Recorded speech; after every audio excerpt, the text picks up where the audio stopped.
Selamat pagi pemirsa. Sulit dibantah bahwa perang melawan korupsi di negeri ini seperti basa-basi. Karena kenyataannya penegakan hukum terhadap koruptor justru secara berjenjang lemah dan dilemahkan. Mulai dari pengungkapan kasus yang tebang pilih, vonis ringan di pengadilan, hingga remisi berulang setiap tahun bagi narapidana korupsi. Pemirsa, inilah editorial Media Indonesia di hari ini Selasa 8 April 2025 dengan tema Negeri Penyayang Koruptor bersama saya Leonard Samosir.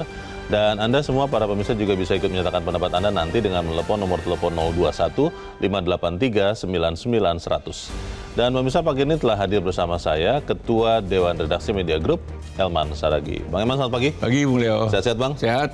Bang Elman menyayangi keluarga atau menyayangi koruptor? Ini judul yang menohok sekali, Bang. Apakah memang Indonesia ini dan kita yang menjadi rakyatnya sudah menjadi penyayang koruptor? Atau seperti apa, Bang? Kenapa editorial mengangkat topik ini, Bang Elman? Iya, memang setiap kali pemerintah memberikan remisi, ya pada HUT kemerdekaan, hari-hari kebesaran keagamaan. Kan. Setiap kali itu juga masyarakat marah gitu ya. Kenapa, Bang? Terutama kepada ketika remisi itu tuh diberikan kepada narapidana tidak pidana korupsi kan gitu kan. Para koruptor? Para koruptor. Karena apa? Sebetulnya kan korupsi itu kan kejahatan luar biasa. Yeah. Karena kejahatan luar biasa, maka perlakuan terhadap pelaku kejahatan luar biasa itu kan harus beda. Harus luar biasa juga? Tidak boleh disamakan narapidana maling ayam dengan narapidana koruptor. Koruptor kan itu. Nah, kalau pemberian remisi ini kan, remisi ini kan katakan hak semua narapidana tanpa kecuali. Mestinya hak dari narapidana korupsi itu beda dengan hak daripada narapidana selain korupsi. Maling ayam lah misalnya kan. Nah, syarat-syaratnya mestinya dibedakan. Mestinya kan apa? Jadi harus ada pemberatan, harus ada syarat khusus. Masa sama gitu kan? Nah, kalau yang terjadi sekarang kan sama. Akhirnya memang hanya semuanya dianggap berkelakuan baik, ya semua berkelakuan baik, dianggap kan gitu kan. Lalu ada yang berapa hari, ada yang sebulan, ada yang 2 bulan, dan biasanya narapidana korupsi ini kan kalau kita lihat ini kan kebanyakan maksimal dia kan gitu kan. Nah di sini rasa ketidakadilannya. Jadi mestinya kan mereka mesti dibebankan kalau mereka dianggap ikut kerjasama di dalam mengungkapkan semua kasus-kasus yang dia lakukan, korupsi yang dia lakukan. Whistleblower ya. Nah, itu satu bisa. Atau dia sudah mengembalikan dendanya. Mengembalikan misalnya korupsinya kan gitu kan. Itu kan kalau itu baru. Ini kita nggak tahu. Nah, di sini sebetulnya kan pertanyaannya Pak rakyat. Serius nggak negara ini untuk memberantas korupsi ini? Kalau melihat ini sepertinya kan hanya di mulut aja yang serius. Faktanya kan, nah itu sebabnya angka korupsi ini dari waktu ke waktu makin meningkat terus, Leo. Tidak pernah turun. Bahkan kecenderungannya naik. Kenapa? Karena para koruptor itu juga menganggap biasa-biasa aja. Jadi tidak ada efek jerak. Nah mestinya pemerintah kan harus bagaimana supaya para keinginan untuk korupsi itu menurun, bahkan hilang. Kan kita sudah sering dengar tuh Bang Elman di pemerintahan ini bahwa melawan korupsi. Presiden Prabowo bahkan katanya akan mengejar koruptor sampai ke mana? Antartika. Sampai ke gurun pasir. Ke gurun pasir. Nah pertanyaannya adalah apakah itu memang kemudian nanti akan diwujudkan? Memang butuh waktu untuk diwujudkan? Atau seperti apa? Kita akan bahas itu, Bang Elman, dan pemirsa, nilai editorial Media Indonesia untuk hari ini, Selasa 8 April 2025, Negeri Penyayang Koruptor.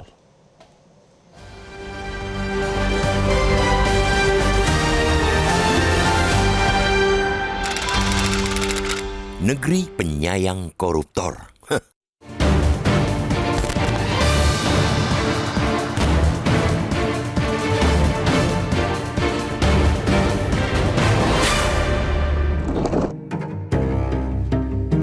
Sulit dibantah, perang melawan korupsi di negeri ini seperti basa-basi. Sebab kenyataannya penegakan hukum terhadap koruptor justru secara berjenjang lemah dan dilemahkan.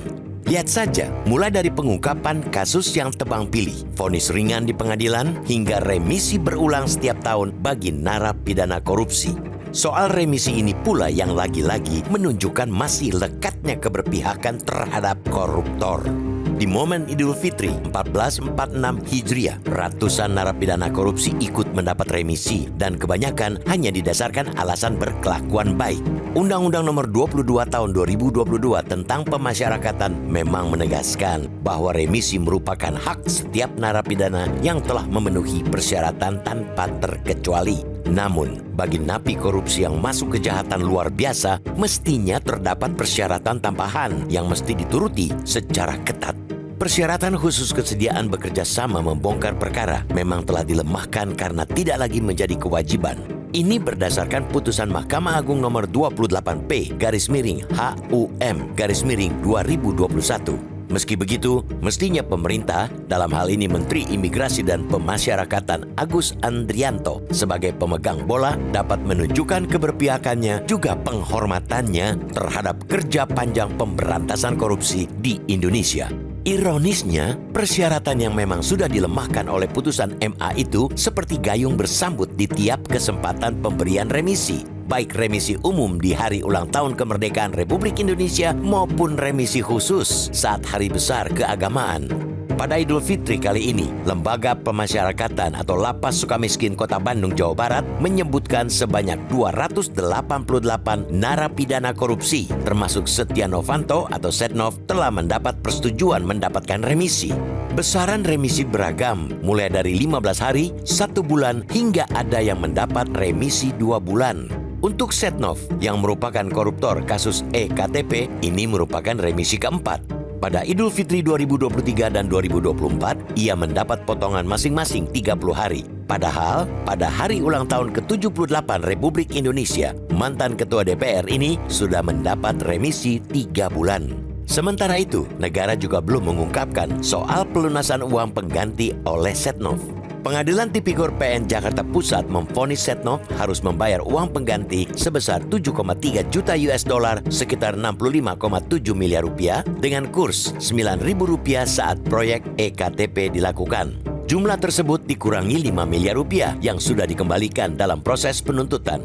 Hingga 2019, Setnov baru tercatat membayar sekitar 15,3 miliar rupiah. Kita tentu juga patut curiga akan pemenuhan persyaratan oleh ratusan napi koruptor lainnya yang mendapat remisi seperti Setnov. Pemberian remisi bagi koruptor tanpa disertai pemenuhan persyaratan pantas membuat publik geram. Remisi semacam ini bisa juga disebut bentuk korupsi.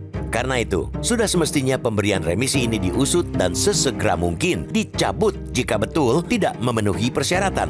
Pencabutan remisi dimungkinkan oleh pengadilan sebagaimana tertuang dalam pasal 18 ayat 1 huruf D kecil Undang-Undang Tipikor.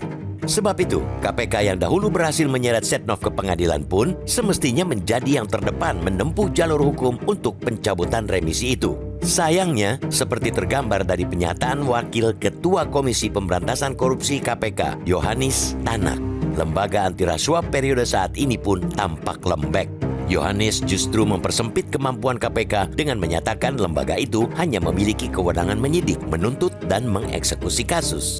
Ini tentu sebuah petaka saat seluruh garda-garda terpenting pemberantasan korupsi kompak lembek terhadap koruptor. Tidak mengherankan, alih-alih turun, jumlah kasus korupsi terus tinggi dan indikator risikonya pun memburuk. Dengan kata lain, korupsi makin subur di negara ini bukan hanya karena kejahatan para pelaku. Itu karena negara memang melayani para koruptor.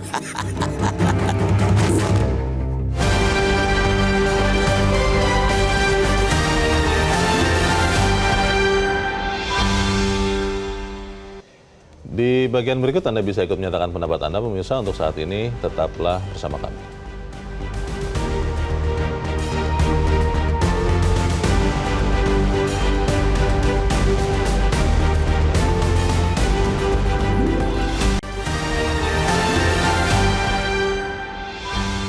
Media Indonesia mengajak Anda untuk mengakses fitur premium e-paper. Dengan sajian konten berbasis intelektual dan meneguhkan kebangsaan, Media Indonesia tampil dengan lebih dinamis melalui e-paper Media Indonesia yang dapat Anda akses kapan saja, di mana saja. Caranya mudah, download aplikasi Media Indonesia di Android atau ketik link e-paper.mediaindonesia.com atau bisa scan QR Code pada layar kaca Anda. Klik tab e-paper di bagian samping layar tablet Anda, daftarkan data diri, serta pilih paket berlangganan e-paper Media Indonesia sesuai dengan kebutuhan Anda. Nikmati juga bonus spesial tambahan 4 halaman rubrik fokus setiap hari. Semua bisa Anda dapatkan hanya di e-paper Media Indonesia. Untuk informasi lebih lanjut, hubungi customer service di nomor 0811 1201 2018 atau kunjungi media sosial @Media Indonesia. Media Indonesia, referensi bangsa.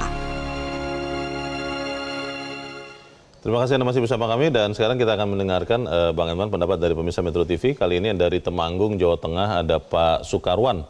Pak Sukarwan, selamat pagi. Selamat pagi Bang Leo, selamat pagi Metro TV. Selamat pagi Pak Sukarwan. Silakan Pak, pendapat Anda singkat padat saja ya Pak, silakan Pak. Ya gini, harusnya koruptor itu level tahanannya disejajarkan dengan Imam Samudra dan Amrozi. Nah, tentunya Bang Leo paham lah, walaupun Imam Samudra dan Amrozi bukan koruptor, tapi mohon koruptor-koruptor berat itu status tahanannya disejajarkan dengan Imam Samudra dan Amrozi. Ya, ini padat singkat saja akan terjemahkan sendiri para pendengar se-Indonesia ini. Oke. Kok malah dikasih diskon. Sekali lagi harusnya Pak Setia Novanto dan kawan-kawan tuh level pentahanannya disejajarkan dengan Imam Samudra dan Amrozi. Titik, sudah, itu jelas. Baik. Terima kasih Pak Sukarwan di Temanggung, Jawa Tengah untuk pendapat Anda Pak. Selamat pagi. Disejajarkan dengan Imam Samudra dan Amrozi, mereka adalah teroris ya Bang ya. Dan kejahatan luar biasa kan memang ada terorisme, korupsi, dan narkoba. Narkoba sudah pernah dihukum mati Bang, terorisme juga sudah pernah dihukum mati.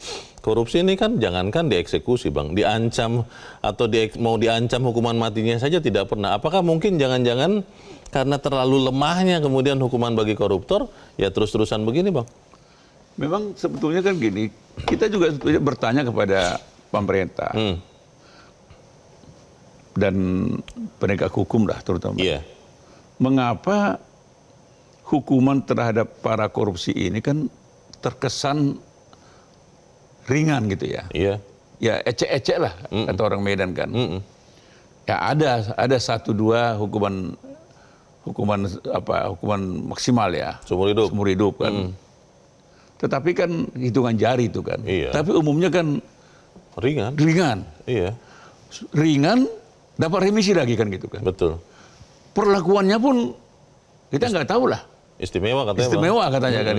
Nah ini kan bagaimana kita bisa diyakinkan semua itu dalam rangka untuk pemberantasan korupsi.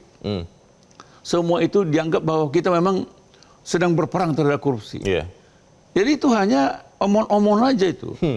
Sebetulnya kan kalau benar pemerintah serius untuk memberantas korupsi, untuk memberikan hukuman penjaraan, gitu kan. Mestinya kan perlakuan terhadap mereka juga betul-betul harus betul-betul keras. Keras tetap manusiawi gitu ya. Keras karena apa? Dia melakukan kejahatan luar biasa gitu kan. Nah, sampai hari ini kan kita tidak melihat mengarah ke sana. Bahkan tuntutan masyarakat supaya misalnya undang-undang perampasan aset itu juga saya nggak tahu di benua mana itu sekarang itu. Itu tanyakan ke rumput yang bergoyang. Makanya dan itu kan dan banyak kalangan menganggap itu tidak bakal jadi. Itu hanya omong-omong sampai kapan pun omong-omong. Nah di sini sebetulnya kan pertanyaannya serius nggak DPR? Serius nggak pemerintah? Serius nggak para penegak hukum untuk betul-betul mengejar para koruptor ini sampai ke Antartika, mengejar para koruptor itu sampai ke gurun pasir. Serius enggak? Kalau melihat indikator-indikator yang ada, kelihatannya tidak. Kelihatannya tidak gitu kan. Kelihatannya mau memberantas korupsi hanya kita berdua Bang. Ya makanya itu yang sedihnya kan begitu kan. Padahal sebetulnya kan kalau pemerintah sukses memberantas korupsi, itu sudah cukup membuat negara ini akan tentram, nyaman, dan pasti akan sejahtera rakyatnya. Dan juga ini Bang, kalau dipikir dari sisi lain, ketika ada uang negara yang diselamatkan sekian triliun, itu kan bisa juga untuk pembangunan, sehingga kemudian tidak terlalu sulit untuk mencari pendanaan pembangunan. Kan pikirnya begitu Bang? Ya karena sebetulnya kan gini Leo ya. Rakyat ini sudah menuntut hanya dua kepada pemerintah sekarang ini. Berantas korupsi, betul-betul berantas, dan pelayanan kepada publik itu ditingkatkan. Dua poin ini aja, udah pasti nggak akan ada demo. Sudah pasti orang akan tentram. Semua akan bekerja giat. Asal dua poin ini aja dikerjakan, yang lain nggak usah dikerjakan. Bang, masalahnya Bang begini, kalau tadi seperti usulan Pak Soekarwan, disamakan hukuman bagi koruptor dengan teroris, kan kondisinya berbeda sekali Bang. Koruptor ini kan sering sekali adalah orang-orang yang pengaruhnya kuat sekali, pengaruh politiknya kuat, uangnya banyak Bang, karena yang dikorupsi sekian puluh triliun, nanti yang dihukum kembalikan paling hanya 1/10-nya begitu. Dan akhirnya mereka dalam tanda petik bisa tetap mengendalikan Bang, termasuk kita-kita juga jangan-jangan mau dikendalikan. Itu bagaimana Bang? Ya kalau jujur ya, kalau ditanya di mana yang apa itu kejahatan mana yang mengakibatkan rakyat sengsara. Iya pasti korupsi. Bukan teroris itu. Kalau teroris itu kan sekarang kan justru bisa diredam kan. Betul. Tapi kalau korupsi inilah yang membuat rakyat itu makin miskin, makin menderita, menangis dan segalanya. Jadi kalau misalnya itu yang kita katakan. Kalau pemerintah mau serius, semua sekarang penegak hukum berantas korupsi. Perlakukanlah para koruptor itu dengan sesuai dengan kejahatan luar biasa ya gitu. Baik, kita harus jeda dahulu Bang Eman, dan pemirsa tetaplah bersama kami, Editorial Media Indonesia segera kembali.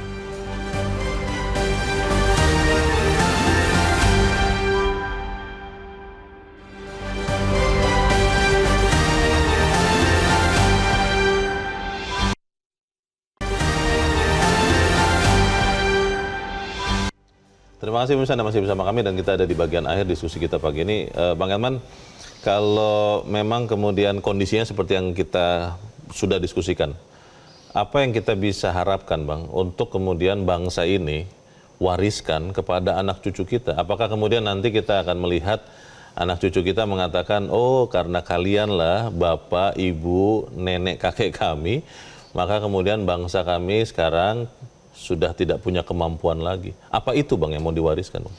Ya itu kan dosa-dosa seperti itu yang kita hindarkan kan. Jangan sampai nanti anak cucu kita menyumpahin kita kan. Ini kan akibat perbuatan kalian. Yang lembek terhadap korupsi kan. Nah oleh karena itu memang, karena dari awal kan sebetulnya kan yang kita apresiasi adalah ketika Presiden di dalam pidato awalnya kan langsung menyentuh soal korupsi. Betul. Beliau kan kejar sampai ke Antartika. Diadres langsung ya. Nah, itu artinya kan spesifik.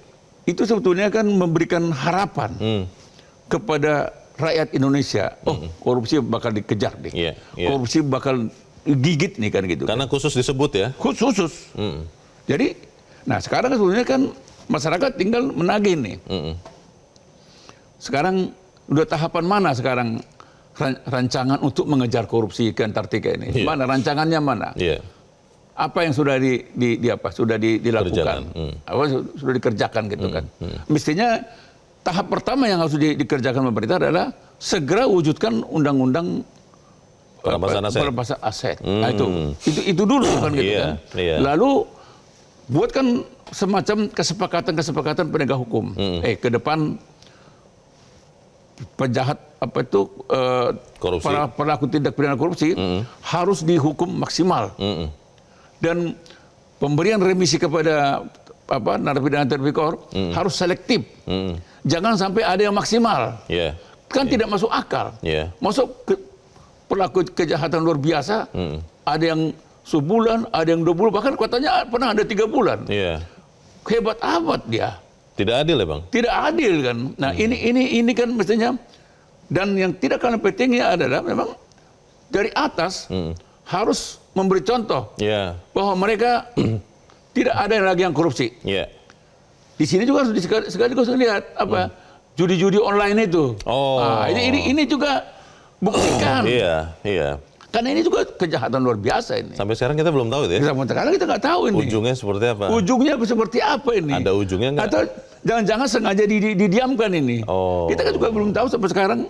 Para pelaku-pelaku yang sempat ditersangkakan itu. Iya. Apa kabarnya ya? Apa kabarnya itu? Jangan-jangan sudah lepas lagi Bang. Nah, itulah sebetulnya masyarakat sebetulnya kan.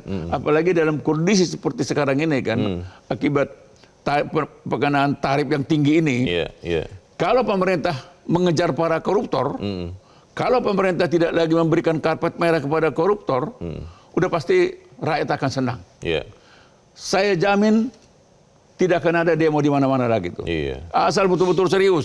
Jadi itu aja tuntutan masyarakat. Satu kunci itu. Kunci itu ya berantas korupsi dan berikan pelayanan pada masyarakat maksimal. Udah selesai. Negara sebetulnya mengelola negara ini cukup gitu aja, Leo.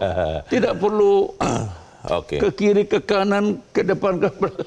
Yang paling penting adalah negeri ini harus bukan menyayangi tapi membenci ya Bang ya, korupsi. Perangi korupsi. Oke. Tidak dengan kebencian. Baik. Dengan senyuman boleh, tapi betul-betul para koruptor itu tidak berdaya. Dibikin susah. Oke. Miskinkan. Kita harap apa yang kita sampaikan ini juga kemudian diperhatikan, dan bukan hanya diperhatikan ya, tapi juga dikerjakan oleh para pemerintah dan penegak hukum. Yang penting jangan omon-omon. Oke. Terima kasih Bang Elman Saragih sudah hadir tempat ini. Selamat pagi Bang. Pemirsa, sebuah petaka saat seluruh garda terpenting pemberantasan korupsi kompak lembek terhadap koruptor. Tidak mengherankan. Alih-alih turun, jumlah kasus korupsi terus tinggi dan indikator resikonya pun memburuk. Dengan kata lain, korupsi semakin subur di negeri kita, bukan hanya karena kejahatan para pelaku, itu karena negara Indonesia memang kelihatannya melayani para koruptor. Saya Leona Samosir berterima kasih Anda sudah menyimak editorial Media Indonesia pagi ini. Terus jaga kesehatan Anda, terus jaga nurani Anda. Selamat pagi, sampai jumpa.